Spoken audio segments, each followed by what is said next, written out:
उत्तम सेवा जगत की ब्रह्म विद्या कर ज्ञान।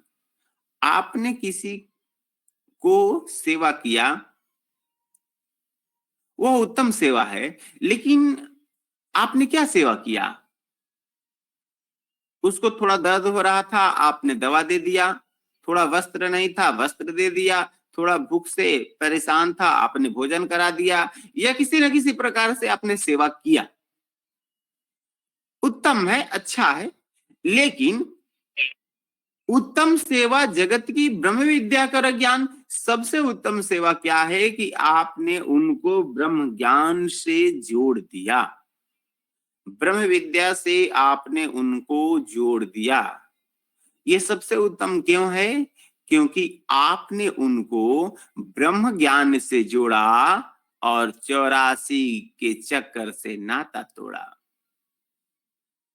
आपने उनको सदगुरु से जोड़ा और त्रितापों से नाता तोड़ा। बाकी तो ऑटोमेटिक हो जाता है सब।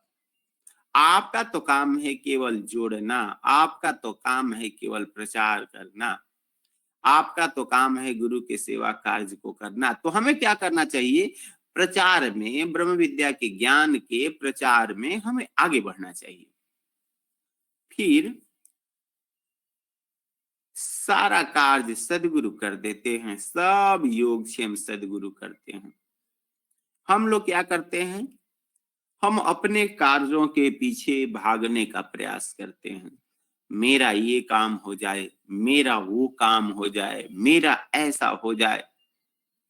बंधु, अच्छी बात है, भागना चाहिए, दिन रात मेहनत करना चाहिए, लेकिन एक नियम है कि अगर आपका कोई काम बनते बनते बिगड़ जा रहा है, नहीं हो रहा है, चाहे वो भौतिक जगत का काम हो अथवा आध्यात्मिक जगत का काम हो, मतलब ध्यान साधना की बात हो, आपका काम होते होते नहीं हो रहा है, आपने छात्र बल लगा दिया, आपने नीति का बल लगा दिया, आपने विद्या का बल लगा दिया, आपने धन का बल लगा दिया, लेकिन सारी शक्ति निष्फल हो जाती है, तो क्या करना चाहिए? जहां छात्र बल नीति बल विद्या बल बेकाम, अकुंठित सारी शक्ति है, वह सेवा कर काम। वहां सेवा रूपी शक्ति कार्य करती है।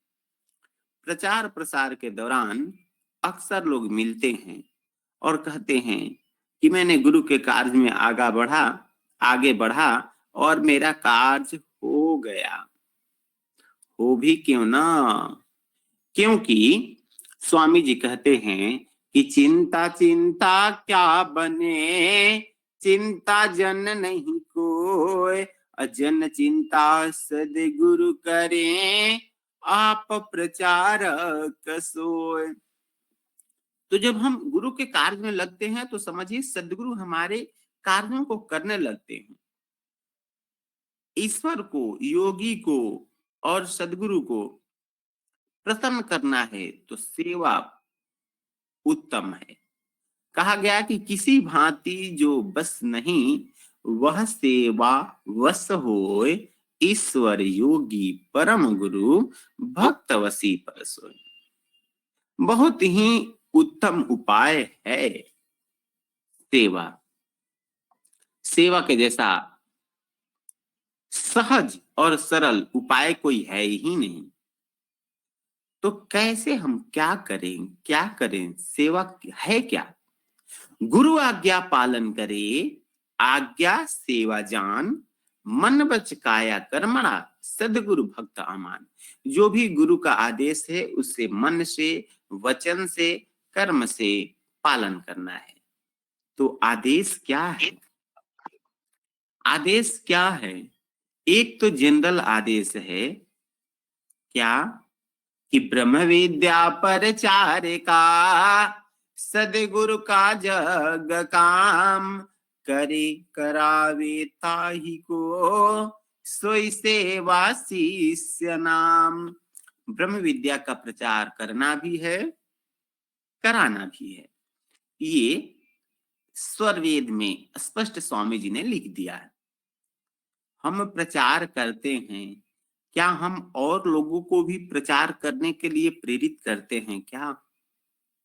अगर नहीं करते हैं तो हमें प्रयास करना चाहिए, क्योंकि करे करावे ताई को करना भी है और करवाना भी है। बंधुओं, एक तो ये आदेश है, और अभी लगभग सभी अमृतवाणी में क्या आदेश हो रहा है? अपने पास दो ही प्रधान कार्य है, एक स्वरवेद महाग्रंथ का प्रचार और दूसरा स्वरवेद महामंदिर का निर्माण। स्वरवेद महाग्रंथ का प्रचार। स्वरवेद महाग्रंथ क्या है? स्वामी जी के हृदय की चिंता मणि है स्वरवेद। सदगुरुदेव के हृदय का अखंड ज्योति है स्वरवेद। स्वरवेद क्या है? स्वामी जी के हृदय की चिंतामणि है, चेतन प्रकाश है, और सच्चे अनुरागियों के लिए यह अमृत धारा है, पीयूष धारा है। स्वामी जी स्वरवेद को अपने बाहों में दबा करके लेकर के चलते थे जहां भी जाते थे। सदगुरुदेव अपने साथ स्वरवेद को रखते थे। प्रथम आचार्य श्री स्वरवेद पर कथा कहा करते थे। वर्तमान स्वामी जी को भी स्वरवेद बहुत ही प्रिय है, और भावी सदगुरु जो हैं वो तो स्वरवेद कथामृत ही करते हैं। यानी प्राणों से प्यारा है स्वरवेद। विहंगम योग का प्राण है स्वरवेद। विचार करें कि अगर स्वरवेद के एक एक दोहे आपके हृदय में आने लगे, कितना अच्छा होगा। छत्तीसगढ़ के गुरु भाई गुरु बहन ऐसा ठान लिए हैं कि मुझे प्रतिदिन स्वरवेद के दोहों को याद करना है।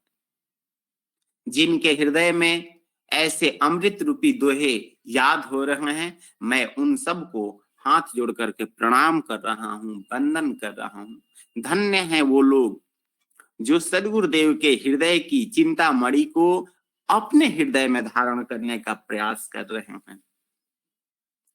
जब कोई स्वरवेद से जुड़ता है ना, तो समझ लीजिए कि वो विहंगम योग से जुड़ रहा है। समझ लीजिए कि सदगुरु देव से जुड़ रहा है, क्योंकि स्वरवेद ग्रंथ का प्रचार करना कराना सबका कर्तव्य